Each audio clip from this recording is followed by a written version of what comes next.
നല്ല ക്വാളിറ്റി വരുന്ന പോമിന്റെ മെയിലും ഫീമെയിലും വൈറ്റ് കളറും പ്യുവർ ബ്ലാക്ക് കളർ വരുന്ന മെയിലും ഫീമെയിലും പപ്പീസ് നമുക്ക് നിലവിൽ ഇപ്പൊ സ്റ്റോക്ക് ഉണ്ട്. പുതിയ ബാച്ച് ഓപ്പീസ് ആണ്.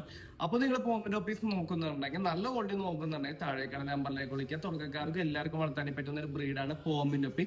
ഇൻഡോർ വളർത്താം, ഔട്ട്ഡോറും വളർത്താം. ആവശ്യത്തിന് ചെറിയ മെയിൻ്റെനൻസ് ഉണ്ടാവുള്ളൂ, നിലയിലേക്കും വളർത്താൻ പറ്റുന്ന ഒരു ബ്രീഡാണ്. ഫ്രണ്ട്സ് ഓർ റിലേഷനിലൊക്കെ ആരെങ്കിലും നല്ലോണ്ടി പോമൊക്കെ നോക്കുന്നുണ്ടെങ്കിൽ എന്റെ ഈ വീഡിയോയിൽ ഇങ്ങനെ വാട്സ്ആപ്പ് നമ്പർ ഷെയർ കൊടുക്കുക. എപ്പോഴും 365 ഡേയ്സും പോമിന്റെ ഓഫീസും എല്ലാം മിക്ക ബ്രീഡ്സ് നമ്മുടെ അവൈലബിൾ ആയിരിക്കും. അപ്പൊ നിങ്ങൾ ഇന്ന് ഓർഡർ ചെയ്യണമെങ്കിൽ നാളെ തന്നെ എത്തിച്ചേരാനും പറ്റും. കേരളത്തിലെ എല്ലാ ജില്ലയിലേക്കും നമുക്ക് ട്രാൻസ്പോർട്ടേഷൻ. നിങ്ങളിപ്പോൾ അബ്രോഡിൽ നിന്നാണ് കാണുന്നത്, നല്ല കുട്ടികൾക്ക് വേണ്ടി ഒരു പപ്പിയെ വേണമെന്നുണ്ടെങ്കിൽ നല്ല എവിടെ സ്ഥലം എന്ന് പറഞ്ഞാൽ നിങ്ങൾക്ക് എത്തിച്ചു കൊടുക്കാം. അപ്പൊ നല്ല ക്വാളിറ്റി പോമിന്റെ ഓഫീസ് നിങ്ങൾ നോക്കുന്നുണ്ടെങ്കിൽ താഴേക്കാട് നമ്പറിലേക്ക് വിളിക്കുക. കൂടുതൽ ഡീറ്റെയിൽസ് അറിയാൻ വേണ്ടി ആയപ്പോൾ താഴേക്കാട് നമ്പറിലേക്ക് വിളിച്ചു. എനിക്കറിയുന്ന കാര്യങ്ങളൊക്കെ പറഞ്ഞു തരാമെന്നാണ്. പിന്നെ എല്ലാവർക്കും വളർത്താൻ വീട്ടിലിപ്പോൾ പാരന്റ്സ് ഒക്കെ ഒറ്റയ്ക്ക് ആയപ്പോൾ ഈ പോമിന്റെ ഓഫീസൊക്കെ എല്ലാവർക്കും ഹാൻഡിൽ ചെയ്യാൻ പറ്റുന്നതാണ്. അപ്പൊ നല്ല ക്വാളിറ്റി പോമിന്റെ ഓഫീസ് നോക്കുന്നുണ്ടെങ്കിൽ താഴേക്കാട് നമ്പറിലേക്ക് കോൺടാക്ട് ചെയ്യാം. ഓക്കെ.